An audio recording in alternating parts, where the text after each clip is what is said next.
Hey loves, you're welcome back to my YouTube channel. My name is Agatha, a hairstyling YouTuber based in Abuja, Nigeria. And in this video today, I'll be sharing with you guys how to achieve human hair kinky bulk with your synthetic hair using hot water. And I'll be sharing with you guys different ways to style your mini micro twist as well. So as you listen and watch, may you be blessed. So this is the kinky we are using. Is from Expression. This is their color 360. I've already gotten my hot water, and as you can see, I'm putting the middle of the kinky inside hot water. I don't want to dip the middle because I still want those curves, those folds on the tips to be retained, and you will see what I'm going to do with them while I am twisting my twist.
So guys, I'll be showing you how I get curly tips with synthetic kinky very soon. Just stay tuned.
So guys, the way I hold the kinky, I divided the kinky into two.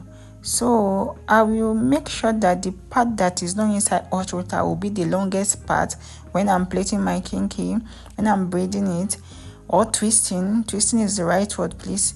So that longest part is what I will divide at the end of my twist. In this way, I now have the part that is not inside hot water in both sides of my twist. Then I'm going to twist it. This will give me curly tips. If you want curly tips with synthetic kinky, this is what you will be doing. Sorry, my model was sleeping as she was moving her head up and down, so I was struggling. So guys, look at that. We have gotten our curly tips. Okay, yes, we did.